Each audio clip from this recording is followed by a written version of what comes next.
Hello dear students, कैसे हैं आप। मैं फिर से हाजिर हूँ, अनु शर्मा, आपकी हिंदी टीचर। आज मैं आपको कक्षा 7वीं का पाठ 5 मिठाई वाला, जो कि एक कहानी के रूप में है और जिसे लिखा है भगवती प्रसाद वाजपेयी जी ने, उसको मैं आपको पढ़ाऊँगी। आप बिल्कुल अंत तक, वीडियो के अंत तक बने रहिएगा और इस वीडियो को पूरा देखने के बाद मैं अगली वीडियो में आपके लिए आसान शब्दों में इस पाठ से संबंधित प्रश्नोत्तर शब्दार्थ भी लेकर के आऊँगी। तो ठीक है, चलिए हम शुरू करते हैं। सबसे पहले बेटा मैं आपको बता देती हूँ कि ये जो हमारी कहानी है मिठाई वाला, ये एक संवेदनशील कहानी है। बिल्कुल भावुकता के साथ लेखक ने इस कहानी को लिखा है और इसका जो मुख्य चरित्र है, मुख्य पात्र जो इस कहानी का है, वो है एक मिठाई वाला व्यक्ति। ठीक है, शुरू में जब वो आता है तो बड़े ही मीठे स्वरों के साथ गलियों में घूमता हुआ कहता है। स्वर होते हैं आवाज़। ठीक है, साथ ही मैं आपको कठिन शब्दों के अर्थ भी बताते रहूँगी, आप उनको नोट कर लीजिएगा। तो बहुत ही मीठे शब्दों के साथ गलियों में घूमता है और कहता है, बच्चों को बहलाने वाला खिलौने वाला। पहले वो खिलौने लेकर आता है और उसकी आवाज़ बेटा इतनी अच्छी थी जिसे सुनकर छोटे छोटे बच्चे अपने घरों से बाहर निकलकर, अपनी माँओं की गोद से नीचे उतरकर उसकी तरफ एक लालसा, एक इच्छा के साथ ताकने लग जाते थे। क्यों ताकने लग जाते थे? क्योंकि वो उससे खिलौने लेना चाहते थे। ठीक है, छोटे छोटे बच्चों का झुंड उसको घेर लेता था और वह जो खिलौने वाला था वहीं पर बैठकर अपने खिलौने की पेटी खोल देता था। पेटी मतलब बक्सा। ठीक है, तो उसके बाद बेटा क्या होता है कि जो बच्चे हैं वो खिलौने देखकर पुलकित हो उठते थे।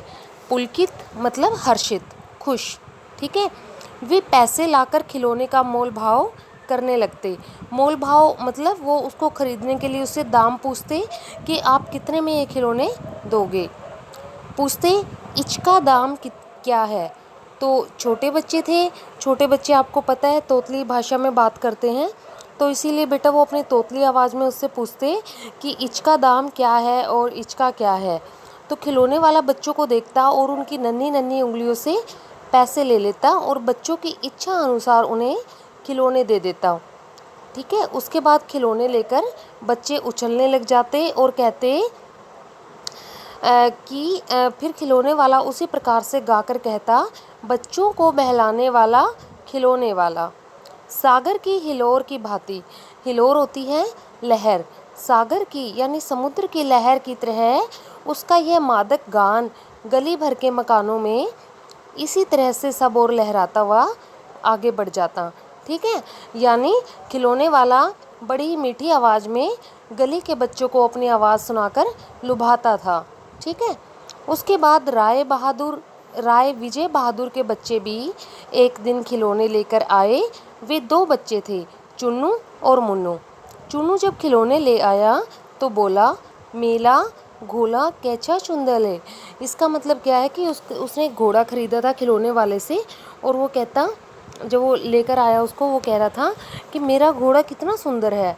और मुन्नू ने क्या कहा कि मेरा भी देखो कितना सुंदर है। यानी खिलौने वाला बहुत ही कम दाम में उन बच्चों को अच्छे अच्छे खिलौने देकर चला जाता था।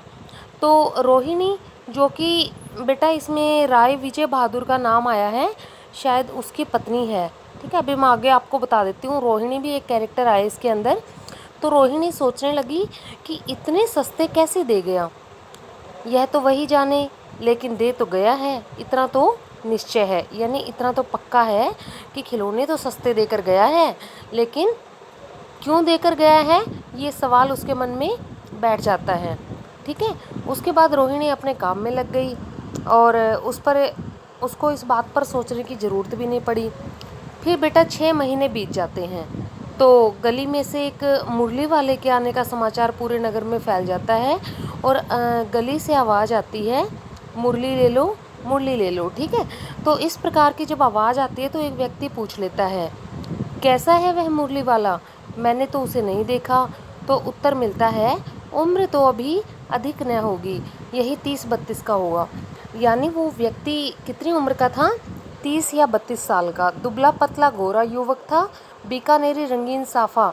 साफा बोलते हैं बेटा जो साफा होता है, जो सिर पर बांधा जाने वाला एक कपड़ा होता है, उसको कहते हैं। ठीक है, बीकानेरी यानी जो बीकानेर से आया था। तो इस प्रकार से बेटा पहले वो खिलौने बेचने आया था, उसके बाद वो मुरली लेकर आ जाता है और बच्चों को वही उसका मधुर और मृदुल होता है, कोमल मृदुल स्वर सुनाई देता है। बच्चों को बहलाने वाला मुरलिया वाला यह स्वर जब रोहिणी को सुनता है तो उसे खिलौने वाले की याद आ जाती है और मन ही मन वह कहती है कि खिलौने वाला भी तो इसी तरह गा गा कर खिलौने बेचा करता था। उसके बाद वह अपने पति के पास जाती है और कहती है कि मुरली वाले से चुन्नू मुन्नू के लिए भी मुरलियाँ ले लो। ठीक है, उसके बाद बेटा विजय बाबू है एक समाचार पत्र पढ़ रहे थे और उसी तरह वे दरवाजे की तरफ आकर मुरली वाले से कहते हैं, क्यों भाई, किस तरह देते हो मुरली? ठीक है, उसके बाद दौड़ते हाँफते कई बच्चों का झुंड वहाँ पर आ जाता है और सभी बच्चे तोतली आवाज़ में कहते हैं कि हम भी लेंगे मुरली। अब मुरली वाला बड़ा खुश हो जाता है बच्चों को देखकर। वो कहता है सभी को मिलेगी, सभी ठहर जाओ, सभी को आराम से मुरली मिलेगी और 3-3 पैसे के हिसाब से है, लेकिन मैं आपसे 2-2 पैसे ही लूँगा। क्या कहता है वो कि वैसे तो एक मुरली 3 पैसे की है, लेकिन मैं आपसे 2 पैसे ही लूँगा। अब विजय बाबू थे वो मतलब कि मुस्कुरा दिए। अब आपको पता है कि अगर कोई दुकानदार सस्ता सामान दे तो ग्राहक अंदर से पुलकित हो जाता है, खुश हो जाता है कि हाँ मुझे सस्ता सामान मिल रहा है। उसी प्रकार से विजय बाबू भी थोड़े से मुस्कुरा दिए और उसके बाद क्या होता है, उसके बाद वो उस पर कहता है कि आप तो हम पर एहसान लाद रहे हो, इतना सस्ता भी देते हैं कोई? तो फिर वो कहता है कि नहीं, एहसान नहीं है, आपको क्या पता बाबूजी इसकी असली लागत क्या है। लागत होती है बेटा इसमें जो पैसे लगाए हैं। ठीक है, यह तो ग्राहकों का दस्तूर यानी किस्मत होती है कि दुकानदार चाहे हानि लाभ उठाकर चीज़ क्यों न बेचे, पर ग्राहक यही समझते हैं दुकानदार मुझे लूट रहा है। ये बात बिल्कुल सच कहता है मुरली वाला, क्योंकि चाहे बेचारा दुकानदार कितनी मर्जी सस्ती चीज़ दे ले, लेकिन ग्राहक हमेशा यही सोचता है कि दुकान वाले ने अपना फ़ायदा ज़रूर इसमें से निकाल लिया होगा। तो इसी प्रकार से विजय बाबू कहते हैं, अच्छा मेरे पास ज़्यादा वक्त नहीं है और मुझे जल्दी से मुरली दे दो। ठीक है, 2 मुरलियाँ लेकर के विजय बाबू मकान में आ जाते हैं और मुरली वाला फिर से वही मधुर और मीठी आवाज़ सुना करके मुरलियाँ बेचता है। उनके पास कई रंग की मुरलियाँ थी। अब बच्चों को जो रंग पसंद था वो मुरली वो उन्हें निकाल कर दे देता है।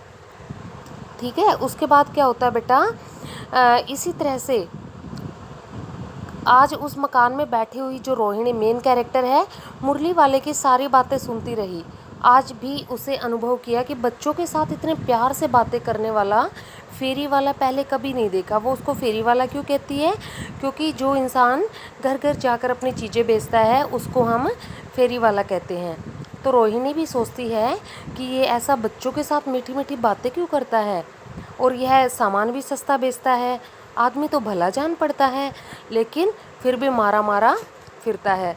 यानी कि रोहिणी अपने मन में अंदाज़ा लगाती है मुरली वाले के बारे में। ठीक है, उसी समय दूसरी गली से एक आवाज़ सुनाई पड़ती है, बच्चों को बहलाने वाला मुरलिया वाला। तो रोहिणी जो स्त्री पात्र है इसमें, वो मन ही मन में कहती है, कितना मीठा स्वर है इसका। फिर बहुत दिन हो जाते हैं बेटा। ठीक है, रोहिणी को मुरली वाले की और उन बच्चों के प्रति जो उसका स्नेह था उसकी बड़ी याद आती है। कई महीने बीत जाते हैं और मुरली वाला वहाँ पर नहीं आता। धीरे धीरे उसको लोग भूल भी जाते हैं। करीब 8 महीने बीत जाते हैं। सर्दियों के दिन थे और रोहिणी क्या करती है कि अपने मकान पर चढ़कर अपने बाल सुखा रही होती है। केश होता है बाल। अजानु लंबित का मतलब क्या होता है? अजानु होता है घुटनों तक, लंबित होता है लंबे। अपने घुटनों तक लंबे बालों को सुखा रही होती है। उसी समय बेटा उसको नीचे गली में एक आवाज़ सुनाई देती है, बच्चों को बहलाने वाला मिठाई वाला। तो इस आवाज़ को सुनकर झट से रोहिणी नीचे आ जाती है। ठीक है, उसके पति उस समय मकान में नहीं थे और वृद्धा यानी कि बूढ़ी दादी थी उनकी। तो रोहिणी उनके नज़दीक आकर कहती है कि दादी चुन्नू मुन्नू के लिए मिठाई लेनी है, ज़रा कमरे में चलकर ठहराओ ठहराओ। यानी कि उस फेरी वाले को, जो फेरी लगा रहा था, मिठाई वाले के मिठाई बेच रहा था, उसको वो कहते हैं कि कमरे में उसको लेकर के आओ। मैं हटकर चिक की ओट में बैठी रहूँगी। चिक होता है बेटा पर्दा, यानी मैं पर्दे की ओट में बैठी रहूँगी, आप उससे मिठाई ले लेना।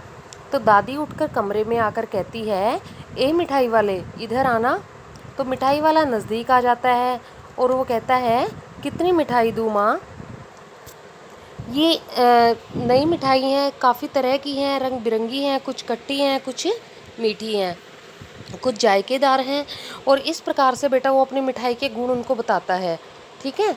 और कहता है कि पैसे की 16 देता हूँ, यानी एक पैसे में आप 16 मिठाइयाँ ले सकते हो। दादी कहती है 16 तो बहुत कम है, भला 25 तो देते, ठीक है। फिर दादी क्या कहती है, अरे भाई तुम तो एक पैसे में 16 बहुत ही कम मिठाइयाँ दे रहे हो, मुझे 25 मिठाइयाँ चाहिए। मिठाई वाला कहता है, नहीं दादी अधिक नहीं दे सकता, इतना भी देता हूँ। अब यह मैं तुम्हें क्या, खैर मैं अधिक नहीं दे सकूँगा, यानी वो अधिक देने से मना कर देता है।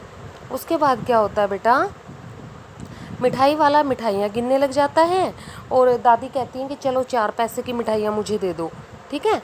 और उसके बाद क्या होता है कि बुढ़िया कहती है कि मुझे ज़्यादा मोल भाव करना नहीं आता, ठीक है। तो रोहिणी ने दादी से कहा, दादी से पूछो कि तुम शहर में इतने दिन से क्यों नहीं आए थे, ठीक है। दादी के इस कथन पर दोहराने की चेष्टा ही की थी कि मिठाई वाले ने उत्तर दिया, पहली बार नहीं, मैं काफ़ी बार यहाँ पर आ चुका हूँ, ठीक है। पहले यही मिठाई बेचते हुए आए थे ना, या कोई और चीज़ लेकर, रोहिणी पूछती है। तो मिठाई वाला थोड़ी सी खुशी के साथ, थोड़े से शक यानी कि संशय के साथ और थोड़े विस्मय आदि भावों के साथ डूबकर कहता है कि पहले मैं मुरलियाँ लेकर आया था और उससे भी पहले मैं खिलौने लेकर आया था। अब रोहिणी का अनुमान ठीक निकला, यानी वो उसकी आवाज़, उसके स्वर को पहचान जाती है। तो वो उससे एकदम से पूछती है कि आप ये जो बार बार से अपने व्यवसाय बदल लेते हो, इससे आपको क्या मिलता है? तो वो कहता है, मिलता कुछ नहीं, यही खाने भर को मिल जाता है, यानी सिर्फ मेरा गुजारा हो जाता है। लेकिन हाँ, मुझे संतोष, धीरज और कभी कभी असीम सुख मिलता है, यानी कि एक अलग से सुख की प्राप्ति मुझे हो जाती है जिसे मैं चाहता हूँ। तो वो आगे थोड़े से जिज्ञासा बढ़ जाती है रोहिणी के अंदर और वो पूछती है कि आपको सुख कैसे मिलता है, ठीक है। और कहता है कि अगर आप बताएंगे तो फिर मैं मिठाई और भी ले लूँगी आपसे। तो बड़ी गंभीरता के साथ मिठाई वाला कहता है कि मैं कभी अपने नगर का एक प्रतिष्ठित व्यक्ति हुआ करता था। प्रतिष्ठित क्या होता है बेटा, जिसका समाज में अच्छा रुतबा हो, मान सम्मान हो, बड़े लोग जिसकी इज्जत करते हों, मकान व्यवसाय हो, गाड़ी घोड़े हों, नौकर चाकर सब कुछ हो। तो ऐसे ही मिठाई वाला कहता है कि मेरे पास सब कुछ था, मेरी एक स्त्री थी, छोटे छोटे 2 बच्चे थे, मेरा सोने का संसार था। यानी कि जो बच्चे थे ना मेरे, वही मेरा सोने का, यानी कि वही मेरा सारी दुनिया थी, जो मेरी बड़ी बेशकीमती दुनिया थी। बाहर संपत्ति का वैभव था, भीतर सांसारिक सुख था। स्त्री सुंदरी थी, मेरी प्राण थी, यानी मेरी पत्नी जो थी वो बड़ी सुंदर थी। अब मिठाई वाला बेटा अपनी कहानी सुना रहा है, ठीक है, अपने जीवन की व्यथा बता रहा है। बच्चे ऐसे सुंदर थे जैसे सोने के सजीव खिलौने, यानी वो कहता है कि मेरी पत्नी और मेरे बच्चे बहुत ही सुंदर थे, ठीक है। और जो वे अटखेलियाँ करते थे, अटखेलियाँ मतलब कि जो वो खेलते थे तो सारे घर में शोर मच जाता था। लेकिन क्या होता है कि विधाता की लीला, समय की गति, दादी प्राण निकाले नहीं निकले। कहता है कि जो मेरे पत्नी और बच्चे थे वो किसी विपदा में मेरे से अलग हो गए, और उसके साथ ही जो मेरे दुख, मेरा जो जीवन था उसमें से सारी खुशियाँ ख़त्म हो गई। और अब मैं जो दूसरे बच्चे हैं उनमें अपनी खुशियों को खोजता हूँ, यानी जो दूसरे छोटे छोटे बच्चे हैं उनमें मैं अपने जीवन की खुशियाँ ढूंढता हूँ और उनमें मैं अपने बच्चों की यादों को महसूस करता हूँ। अब रोहिणी जो है मिठाई वाले की ओर देखती है और देखती है कि उसकी आंखें आंसुओं से तर हैं, यानी मिठाई वाला अब रो रहा था। और इसी समय बेटा चुन्नू मुन्नू भी आ जाते हैं, ठीक है। यह कहकर रोहिणी से लिपट कर, यानी चुन्नू मुन्नू जो होते हैं रोहिणी से लिपट जाते हैं और मिठाई मांगते हैं। तो उसके बाद मिठाई वाला कागज़ की 2 पुड़िया बनाता है, मिठाइयों से भर कर के चुन्नू मुन्नू को दे देता है। ठीक है। रोहिणी पैसे फेंक देती है, लेकिन मिठाई वाला पैसे नहीं लेता और कहता है कि अब की बार मैं नहीं लूँगा। ठीक है। तो दादी कहती है अरे भाई लेते जाओ। तो उसी समय बेटा वो बाहर निकल जाता है और गली में से आवाज़ आती है, बच्चों को बहलाने वाला मिठाई वाला।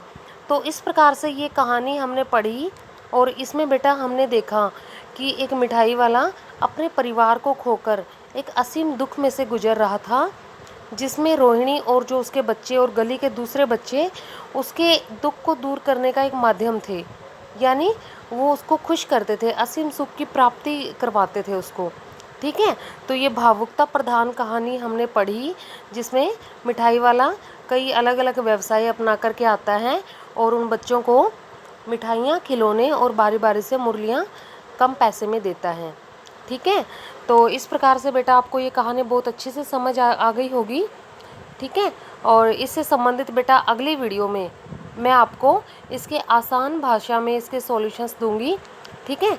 तब तक आप इसको पॉज कर करके बार बार से सुनिए और समझिए। ठीक है बेटा, धन्यवाद।